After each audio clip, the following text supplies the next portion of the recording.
السلام علیکم ورحمت الله. درنو اوریدونکو، نن به د اصولو له اصل څخه پیل وکړو، یعنی د الله تعالی د وجود ثبوت، ترڅو هغه بنسټ جوړ کړو چې وروسته پرې نور بنسټونه درو. په پیل کې لومړی د الله تعالی پر وجود چې څه شي دلالت کوي هغه فطرت او عقل دی، او په پیل کې به موږ د فطري دلایلو په اړه وغږیږو.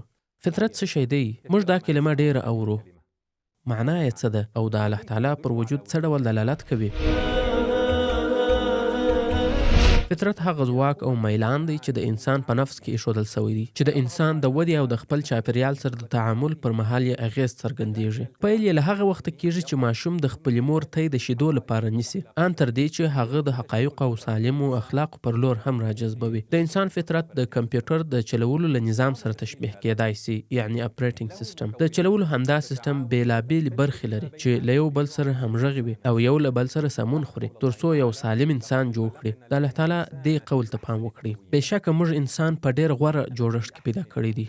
نو دا غوره جوړښت هغه فطري برخې ته هم اشاره کوي چې د انسان د پیدایښت د مقصد پوره کولو لپاره اړینه ده. دا معنا د الله تعالی له دې قول څخه هم فهمیږي چې د موسی علیه السلام له خولې وایي، یعنی زموږ هغه رب چې هر څه یې پیدا کړي او بیا یې لارښوونه ورته کړې. یعنی الله تعالی انسان په غوره ډول پیدا کړی او هغه ته یې د فطرت په مټ لارښوونه کړې ده. د فطرت له لارې یې ورښودلې چې اقرار وکړي چې خپله دی او د کائنات یو خالق او تدبیر کوونکی لري، یعنی د خالق اړتیا احساس کړي او د سختیو پر مهال ورته پناه یوسي. او دا یې ورښودلې چې ذهن په عقلي بدیهیاتو او اصولو قناعت کوي او په مټ یې بیا د خپل خالق خطاب او د خالق په وړاندې مسؤلیتونه درکوي. او ورښودلې ده چې د خپل وجود د مقصد او د مرګ وروسته د خپل برخلیک په اړه پوښتنه وکړي ترڅو د خپل خالق د اوامرو د لټون او پر هغه د عمل کولو لپاره وهڅیږي. الله د انسان په وجود کې اخلاقي میلان پیدا کړي، لکه د خیر، عدالت او اصلاح سره فطري مینه او د شر، ظلم او فساد څخه فطري کرکه، ترڅو د خالق له شرعي اوامرو سره جوړ راسي. نو انسان په فطري ډول شرع ته میلان پیدا کوي او خوښیږي او د ارادې د ازادۍ احساس یې ورکړی دی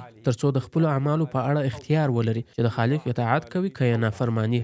وهدیناه النجدین. او پر دې ځمکه د ازمایښت د ژوند تیرولو لپاره اړینې غریزې یې هم په ورپېژندلې دي، لکه د مورولۍ غریزه او د ژوندي پاتې کېدو مینه. دا د فطرت اوږد تعریف دی چې دې ته ورته د ابن عاشور وینا هم ده چې په خپل تفسیر التحریر والتنویر کې د الله تعالی د دې قول تر تفسیر لاندې وایي: لقد خلقنا الانسان في احسن تقویم.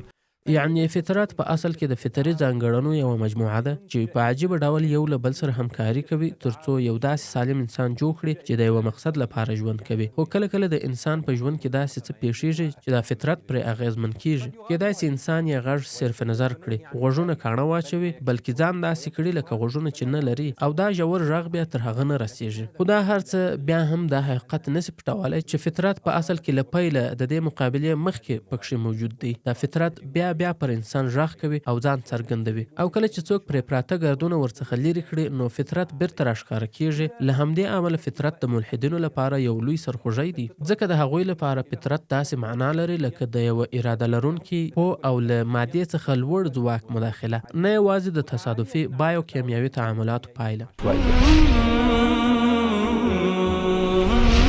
ملحدین داسې دلیل وایي لکه یو څوک چې وایي دا کمپیوټر تصادفاً جوړ شوی دی، فرضیه یې بې له جوړونکي یو له بل سره یو ځای سوي او منظمې سوي دي. توندو او ګډوډو بادونو دا فرضیه سره راغونډې کړي او په دې بڼه یې سره یو ځای کړي دي. خو که کمپیوټر پرانیزي نو یو بشپړ او منظم اپریټینګ سیستم او بیلابیل پروګرامونه چې هر یو یې ځانګړی هدف لري پکښې دي. نو ای ملحده، د دې پروګرامونو وجود څنګه تفسیروي؟ که موږ د کمپیوټر د بدني جوړښت په اړه ستا دا خندونکې دعوه هم ومنو، نو په دې وسیله کې دا سافټویر او پروګرامي محتوا څنګه را پیدا سوې ده؟ آیا یوازې بایوکیمیاوي تعاملات، تصادفي بدلونونه او طبیعي انتخابات کولی سي دا هر څه رامنځته کړي؟ حتی که له دې در تیر سو، ځه انسان چا نه دی پیدا کړي، همدغه تصادفي تعاملات پیدا کړي او ژوند یې پکې اچولی. نو د ړندو مادو څنګه د انسان په عقل او نفس کې دا منظم او هدف لرونکی فطري نظام کښېښود؟ او تاسو دا څه ډول تشریح کوئ چې همدا منظمه فطري مجموعه په هر زیږېدونکي انسان کې هر ځل کټ مټ پیدا کیږي؟ ځینو ملحدینو په دې اقرار کړی. له هغوی څخه یو هم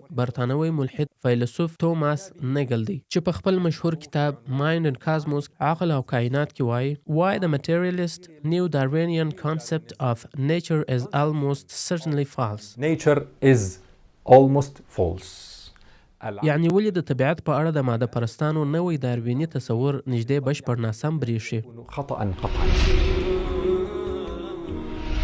دا کتاب درې اساسي موضوعات څېړي او دا روښانه کوي چې دارویني ماده پالنه د دې موضوعاتو د حل وړتیا نه لري. دا موضوعات لکه شعور، ادراک او ارزښتونه، خو له دې سره لیکوال بیا هم ملحد پاتې سوی دی. خو عام ملحدین له دې ستونزې سره څه ډول چلند کوي؟ هغوی د دې فطري عناصرو د فطريوالي له انکار څخه پیل کوي. یعنی ځینې یې وایي چې انسان له زیږون سره دا ځانګړنې نه لري، بلکې دا د روزنې او ټولنیز چاپیریال اغېزې دي. او ځینې نور بیا د دې عناصرو وجود مني، خو هڅه کوي چې ورته مادي تفسیرونه پیدا کړي. خو دواړه لوري د ګډوډۍ، تناقضاتو او نامعقولو پایلو سره لاس او ګریوان کیږي چې ان شاء الله وروسته به بیان کړو. أقول كما سنرى بإذن الله.